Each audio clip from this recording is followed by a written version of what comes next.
ನಮಸ್ಕಾರ, ಎಲ್ಲರಿಗೂ ಶುಭ ಮುಂಜಾನೆ. ಇವತ್ತಿನ ಪ್ರೀ ಮಾರ್ಕೆಟ್ ಅನಾಲಿಸಿಸ್ನ ನೋಡೋಣ. ಇವತ್ತಿನ ಪ್ರೀ ಮಾರ್ಕೆಟ್ ಅನಾಲಿಸಿಸ್ನ ನೋಡೋಕ್ಕಿಂತ ಮುಂಚೆ ಗ್ಲೋಬಲ್ ಮಾರ್ಕೆಟ್ ಏನಾಗಿದೆ ಅಂತೇಳಿ ನೋಡಬೇಕಾಗತ್ತೆ.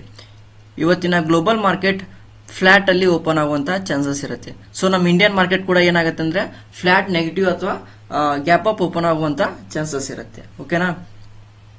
ಸೊ ಅದಕ್ಕೆ ನಾವು ಟ್ರೇಡ್ ಸೆಟಪ್ ಅನ್ನ ಯಾವ ರೀತಿ ಮಾಡ್ಕೋಬೇಕಂತೇಳಿ ನೋಡೋಣ. ಓಕೆ, ಸೊ ನಿಮ್ಗೆಲ್ಲ ನೋಡ್ಬೋದು ಇಲ್ಲಿ ಯಾವ ತರ ಜೋನ್ಸ್ ಅನ್ನ ರೆಡಿ ಮಾಡಿಕೊಟ್ಟಿದ್ದೀನಿ ಅಂತೇಳಿ ನೋಡ್ಬೋದು.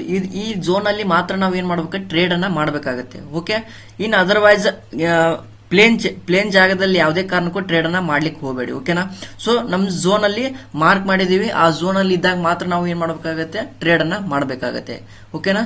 ಸೊ ಎನಿ ಟೈಮ್ ಪ್ರೈಸ್ ಏನಾಯ್ತಂದ್ರೆ ಡಿಮ್ಯಾಂಡ್ ಝೋನ್ಗೆ ಪುಲ್ ಬ್ಯಾಕ್ ಬಂತಂದ್ರೆ ನಾವು ಏನ್ ಮಾಡ್ಬೋದು ಅಂದ್ರೆ ಬೈ ಕಡೆ ಹೋಗ್ಬೋದು. ಮಾರ್ಕೆಟ್ ಮೇಲ್ಗಡೆ ನಾವು ಏನ್ ಮಾಡ್ಬೋದು, ಬೈ ಸೈಡ್ ಹೋಗ್ಬೋದಾಗಿರುತ್ತೆ. ಓಕೆನಾ? ಸೊ ಅದೇ ತರ ಏನಂದ್ರೆ ಲಿಕ್ವಿಡಿಟಿ ಏರಿಯಾ ಇದೆ, ಹೌದಾ? ಇದು ಲಿಕ್ವಿಡಿಟಿ ಏರಿಯಾನ 100% ಕ್ಲಿಯರ್ ಆಗುತ್ತೆ. ಓಕೆನಾ? ಸೊ ಇದನ್ನ ಕ್ಲಿಯರ್ ಮಾಡ್ತಾರೆ. ಯಾವ ಲೆವೆಲ್ ಅಲ್ಲಿ ಇದೆ ಇದು?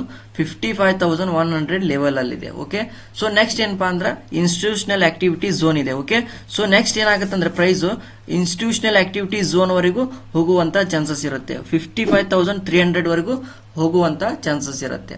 ಓಕೆ, ಇನ್ನು ಯಾವಾಗ ನಾವು ಸೆಲ್ಲಿಂಗ್ ಸೈಡ್ ಹೋಗ್ಬೇಕಂದ್ರೆ ಯಾವಾಗ price institutional activity zone break ಆಗಿ ಹೋಗುತ್ತಲ್ಲ, ಸೊ ಅವಾಗ ನಾವು ಏನ್ ಮಾಡ್ಬೋದು ಅಂದ್ರೆ ಸೆಲ್ಲಿಂಗ್ ಸೈಡ್ ಏನಾದ್ರು ಒಂದು ಕ್ಯಾಂಡಲ್ ಕನ್ಫರ್ಮೇಶನ್ ಬಂತಂದ್ರೆ ಅವಾಗ ಮಾತ್ರ ನಾವು ಏನ್ ಮಾಡ್ಬೋದು, ಸೆಲ್ಲಿಂಗ್ ಸೈಡ್ ಹೋಗ್ಬೋದಾಗಿರುತ್ತೆ. ಓಕೆನಾ? ಈ ತರ ಸೆಲ್ಲಿಂಗ್ ಸೈಡ್ ಕನ್ಫರ್ಮೇಶನ್ ಸಿಕ್ರೆ ನಾವು ಏನ್ ಮಾಡ್ಬೇಕಂದ್ರೆ ಹೋಗ್ಬೇಕಾಗುತ್ತೆ. ಸೊ ಈ ತರ ನಾವು ಏನ್ ಮಾಡ್ಬೇಕಂದ್ರೆ ಟ್ರೇಡ್ ನ ಪ್ಲಾನ್ ಮಾಡ್ಬೇಕಾಗತ್ತೆ.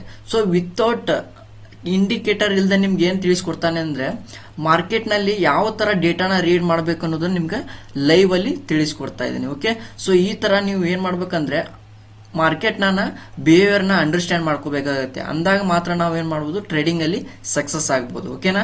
ಸೊ ಪ್ರೊಫೆಷನಲ್ ಆಗಿ ಥಿಂಕ್ ಮಾಡಿ, ಒಬ್ಬ ಬಿಸ್ನೆಸ್ ಮನ್ ಆಗಿ ಥಿಂಕ್ ಮಾಡಿ 100% ನೀವು ಪ್ರಾಫಿಟೇಬಲ್ ಟ್ರೇಡರ್ ಆಗಿ ಆಗ್ತೀರಾ. ಯಾವುದೇ ಕಾರಣಕ್ಕೂ ಎಮೋಷನಲಿ ಬೈಯಿಂಗ್ ಮಾಡ್ಲಿಕ್ಕೆ ಹೋಗಬೇಡಿ.